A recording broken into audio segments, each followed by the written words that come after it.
You're watching Moms Matter at Focus TV Network, and I have a very special guest today who's going to talk to you about teen dating and all that stuff that goes along that we have a hard time talking to our kids about. So I'd like to welcome Jonathan Crystal, who has been a veteran LA prosecutor in this great city.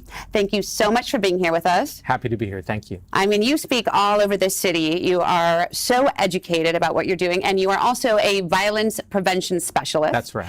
What exactly does that mean? It means I have training beyond the laws, and as a lawyer, I have a lot of training with respect to teaching sexual violence prevention, whether it's sexual consent, teen dating violence, sexual harassment, a lot of different ways to educate our young people. And what does sexual consent look like today? Sexual consent today looks a whole lot different, at least when I was a young guy.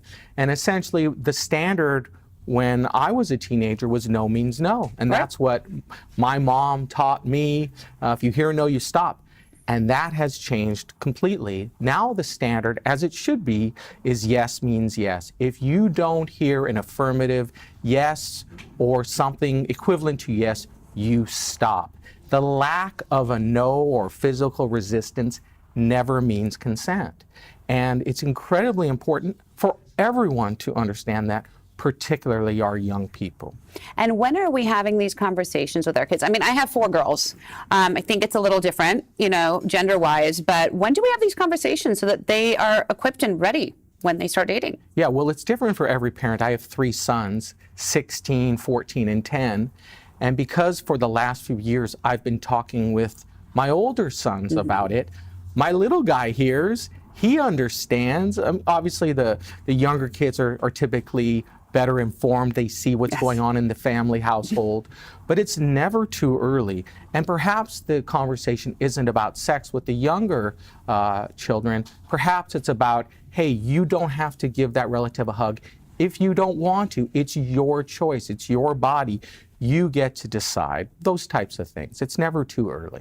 I mean, I have friends who literally, I was telling you this earlier, they have consent forms on their sons' iPhones so that before they get into a relationship, they have, the girl that they're about to get down with and have them sign away. Yeah. Is that the norm now? I don't think so. I hear a lot about that from parents and other caregivers. And while, there is some wisdom in making sure, of course, that it's very clear, however you want to do it, to make it very clear that the person you want to have an interaction with wants the interaction with you. The reality is false accusations of sexual assault are very rare, and it's largely a myth. False rape accusations run around 2 to 10%. Which is no different than the false accusations or the false reporting of other crimes. And furthermore, it's exceptionally rare where a false accusation will result in any serious consequences for the young man or the man. But I get it. There's a lot of fear about this with young people and parents. Right. And I get a lot of questions about sexual consent and sexting. Probably more so than any other topic. Drunk hookups, when is someone too intoxicated? How am I supposed to know? Does it include just alcohol? What about weed and all these other things? And there's a lot for our young people to know coming of age today. And I've always viewed it as a virtual minefield that our young people have to navigate. The landmines in that field relate to sexual consent, teen dating violence, social media ills, sexual harassment, how to best avoid gun violence in a country that has more gun violence than any other on earth. And essentially, they need information, and they need accurate information, because there's a lot of myths about many of these and other topics. And the interesting thing is, most of these issues are not that complicated. There's essential information on each of these topics. And you mentioned that I speak all over LA, and I do. I do a lot of teaching at schools for parents and for students. And I think one of the things, and my message that resonates with people, is it's not that complicated. Here are the essentials. This is what you have to know. Let's move on to the next issue. So what do we have to know? Yeah. Well, it depends on the topic. But going back to sexual consent, it's very simple. You have to ask and make sure that the person you want to have a sexual interaction with is as enthusiastic as you are. And if they're not, you have to stop. You have to stop. I read a recent survey where about half the people polled thought that once someone was naked, they couldn't revoke consent. That's not true. Consent can always be revoked for any reason or for no reason. When it comes to drunk hookups, that's probably a question I get asked probably more than anything else. And it can be a gray area because drunk people have sex and neither one after the fact has any regrets. It happens, of course. But you have the flip side of that, where one or both people may regret it. And it's a gray area. When is someone too drunk? And my suggestion to people is, if you wouldn't let that person drive, or you would think that they shouldn't drive, even suspect that they shouldn't drive, they cannot give you consent, period.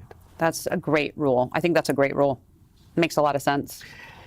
The young people today, and all of us, it helps to give them bright line rules as much as we possibly can, being as specific as we can, in commonly areas where there can be some confusion, there can be a lack of clarity, and a lot of that comes from the fact that as much as our schools are trying to educate our sons and daughters for the future, they typically don't have time to talk about these sorts of issues. They don't have time to typically discuss what does a healthy, intimate relationship look like? Right. What are some of the consequences of sexting someone?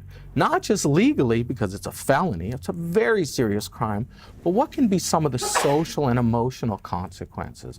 What about sextortion and revenge porn, which relate to sexting? They're cousins of sexting. Essentially, blackmail, online sexual blackmail is sextortion. Revenge porn is when someone consensually obtained a nude image, but then after a breakup, they post it online out of anger, tag the person. Oh, wow. And these are devastating issues for people. Oh, absolutely. So, but going back to your original question, what are some of the most important things to know? The one thing I talk about over and over in my presentations when I'm talking to teens is to talk to a trusted adult. If they ever get in a situation where they feel unsafe, they're scared, they're afraid of something bad happening to them, it's so important to talk to a trusted adult, because the mistake I see over and over, more than any other mistake, is that the young people try to navigate these issues alone. And it's really hard, it'd be hard for us to navigate some of these issues. Yeah. And for young people, it can be even more difficult. And I always say, I hope your trusted adult is your parent. That would be great, but it wasn't for me, and it may not be for them. Right. So to find that trusted adult in their life and don't navigate these issues alone. Do whatever you can to get some backup to help you manage the situation. That makes a lot of sense. And could people actually reach out to you? I mean, do you have teens that will like send you emails or reach out to you for some guidance or help? Is that something that's okay to do? Absolutely. And you know, talking to a trusted adult is also what people do, in that I have a friend whose son can reach out to me at any time. Right. And one of my eldest son can reach out to him at any time, because I know his son, he knows my son, and his son, for what it's worth, is more likely to listen to me than his own dad on some of these issues, and vice versa for my son. And it's interesting because about a month ago, his son texted me and had a real issue. It was about 9 p.m. on a Friday night. He texted me, "Jonathan, can I talk to you about something?" We got on the phone. It resolved, but I was really glad that he felt comfortable enough, because his dad said, "You can talk to Jonathan. Jonathan won't report back to me, and you can tell him anything you need to do."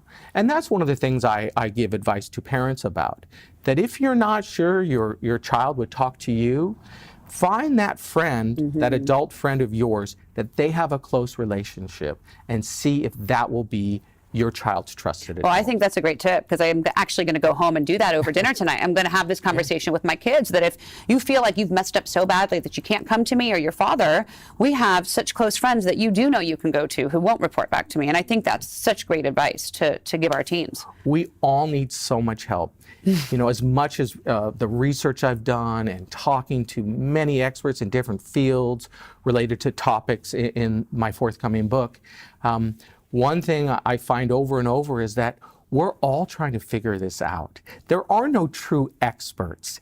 We know some information, we gather it, we learn more all the time, but there's always something new to learn, and these issues are always evolving.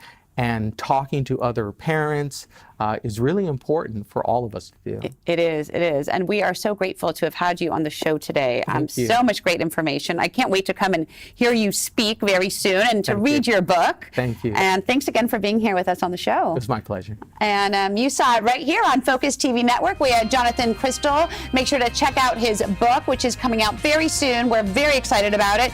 And go home and talk to your teens about finding a trusted adult so that when they don't feel safe talking to you, there is someone in your village that they can talk to. And we'll see you guys next time.